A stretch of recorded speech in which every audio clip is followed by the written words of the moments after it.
We have the last speaker of this session before the coffee break. The speaker is Jonas Lejon. He has more than 17 years of experience working in cybersecurity. His areas of expertise include advanced cybersecurity operations related to red teaming, cryptography, programming, SIGINT, penetration testing, and computer forensics. He is the senior cybersecurity specialist at Triop, and today we'll talk about new adventures in the cybersecurity landscape. So please welcome Jonas to the stage.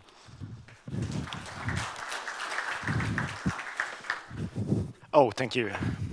Thanks you for having me. Either I can do my talk or I can do some beatboxing, if you would like. Would you like to hear my talk? I do some beatboxing first. Let's see if I can. Okay? Yeah. Perfect. Now, over to some more serious stuff. Anyone here playing Fortnite? Hands up if you're playing Fortnite. No one? Oh, one. This is actually a screenshot from the computer game Fortnite. And my son, he was reaching out for me, and he was like, "Oh, Dad, you can get a free dance in Fortnite." And I was like, "A free dance? What?" I was reading, and verify your email and enable 2FA. I was like, "Okay, yeah, sure, I should enable two-factor authentication." And so he got his free dance, and his Epic Games account is even more secure now. And what I would like to say about this is it's something I've been talking about for many years, and it's computer security or security combined with gamification. And I think it's I know some other games are also doing this, and I think Mailchimp. They also have some discount on your account if you're enabling two-factor authentication. So this is really good and something that we should use and try to implement in more areas in the field. Yeah, over to some more serious stuff. Yeah, my name is Jonas Lejon, and most of my time I've been working at some agencies, FRA and Försvarsmakten, the Swedish Armed Forces. But since 4 years, I've been doing consulting in my own company called Triop. I'm also a member of the board at IIS and doing some advisory board work and also blogging at kryptera.se, this place. So if you would like, you can sponsor me with Patreon from $1 each month, so you can support my blogging.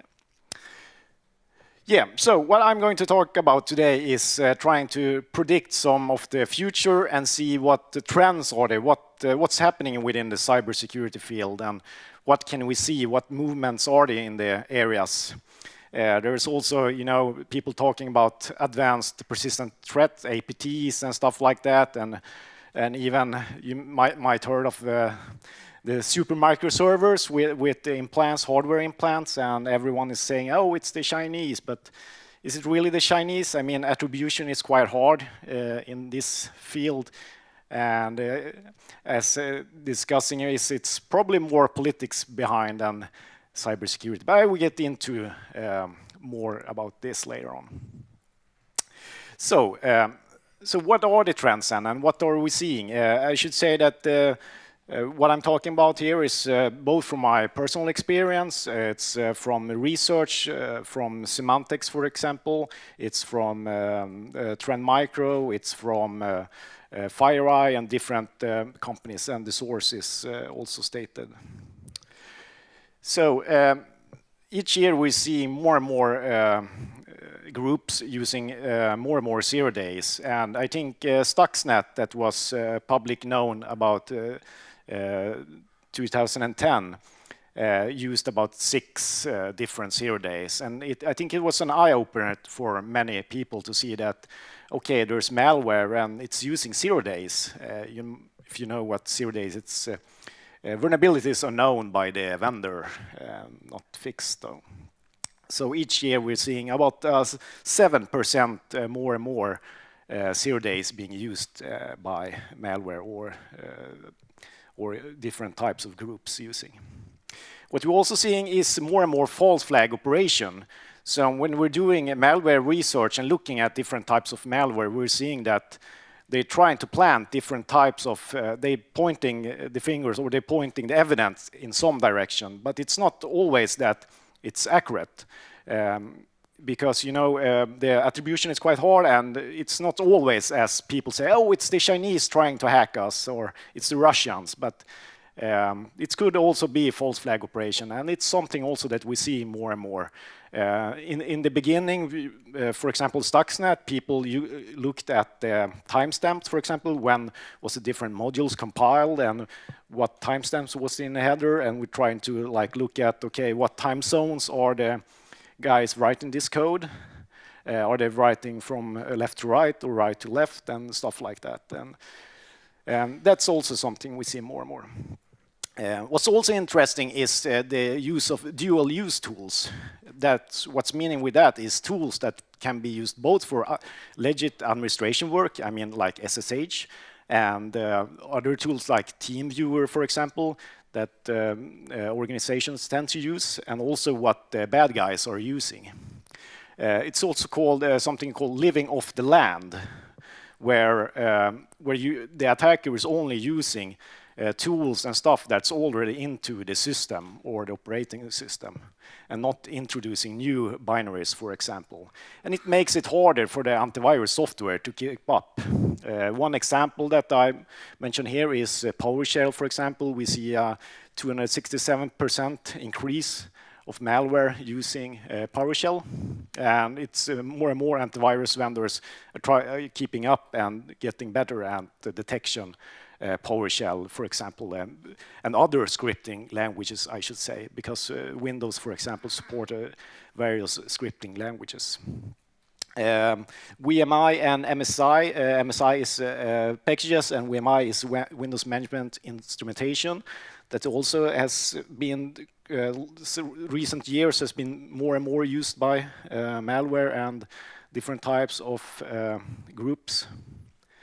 And also something that we see is less targets, because the malware is getting more and more unique. So, for example, if the bad guys are targeting one organization, the binary or the target is the packages is quite unique for just one target. Also, something that we see is that more and more malware is getting signed. I remember some of the parts of Stuxnet was also signed, and what's signed is that there's this. I think there was stolen certificates from what vendor was it? Anyone remember what vendor they used? Yeah, maybe Netherlands. Yeah, somewhere.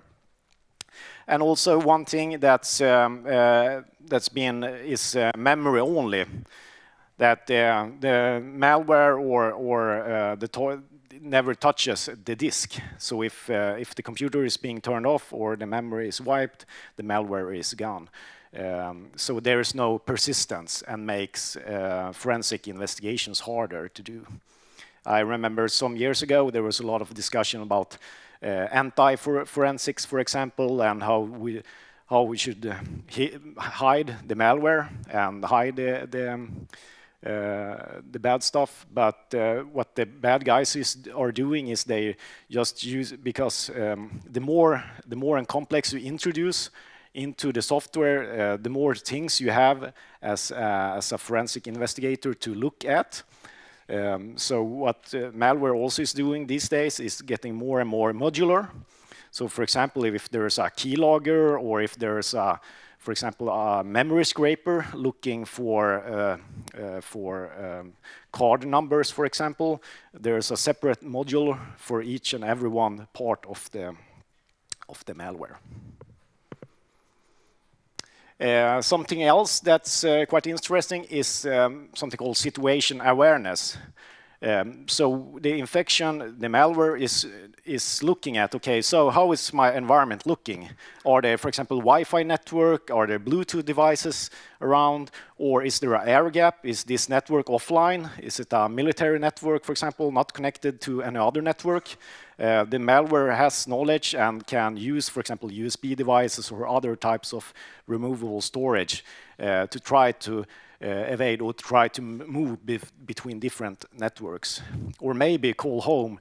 James mentioned the kill chain, the cyber kill chain earlier today, and something is important for malware is to do command and control and phone home and say, okay, I'm in this target, I'm in this organization, for example. So the malware, if there is an air gap network, the malware probably needs to signal or tell phone home somehow to say that, okay, I'm on this network. There's also, as I mentioned, the uniqueness of the payload. It's also, there's something called environmental keyed payload.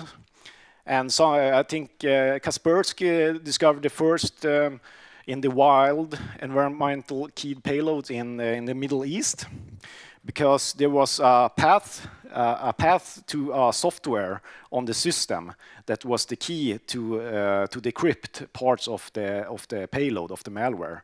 So one of the module was had the path.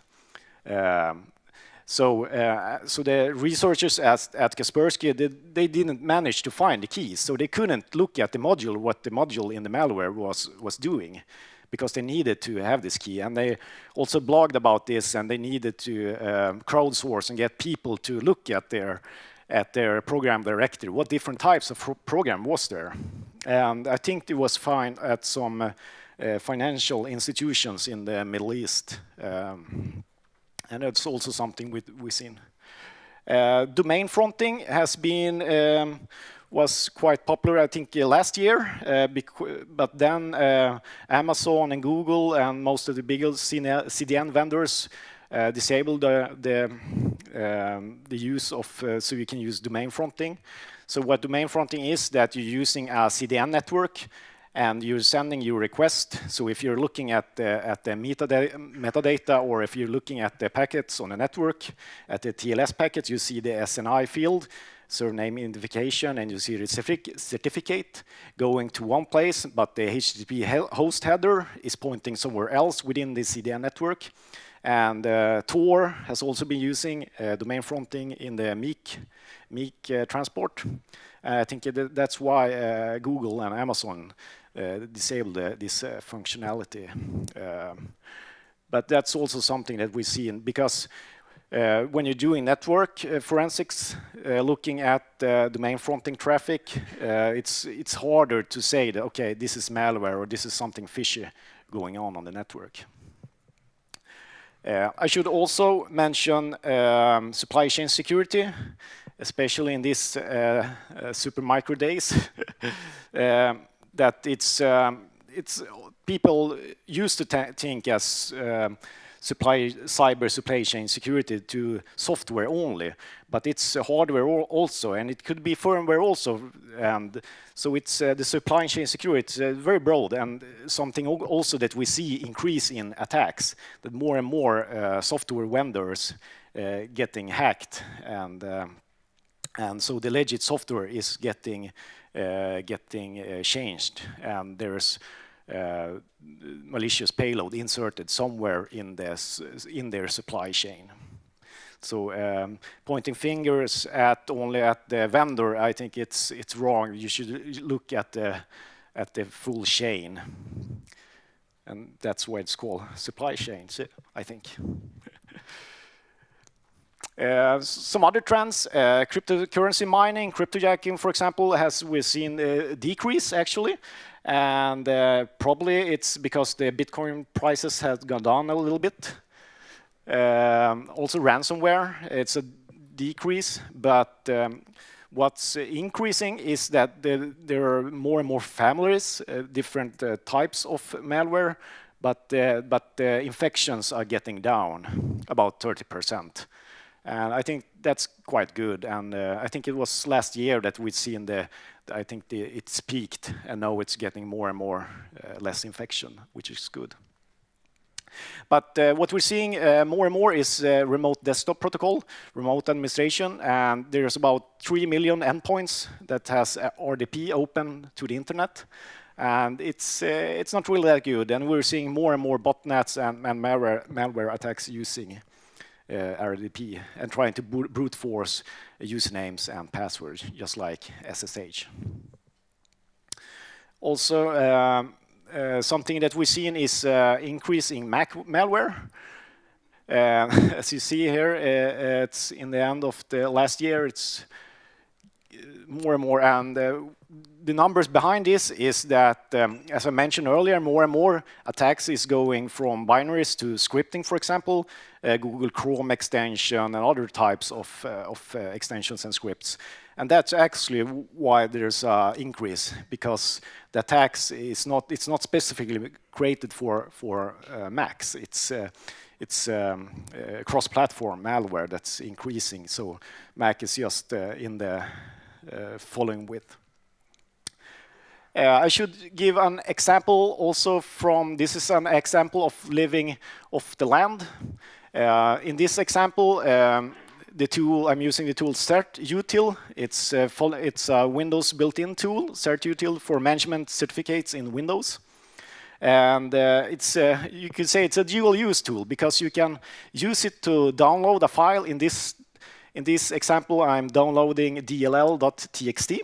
It's a base64 encoded text file. And the next command I'm using is CertUtil again, using a decode. So it's just decoding the base64 encoded DLL to an TXT file to an DLL. And in the next command, I'm using reg-serv32.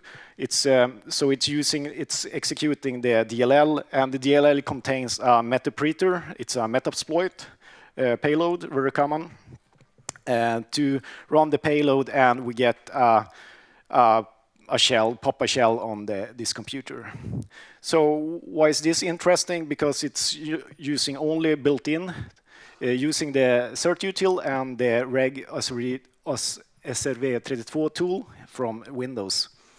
So it's quite hard also to, if you're doing forensics, for example, or if you're doing logging, for example, and checking the logs. Most people tend not to look at these logs. And many of these tools also is assigned by Microsoft. So if you're using whitelisting technologies, for example, some of these tools can be used to bypass whitelisting protection also. So I see my time is running out slowly here. So that was what I was going to say. So follow me on Twitter or email me. Thank you.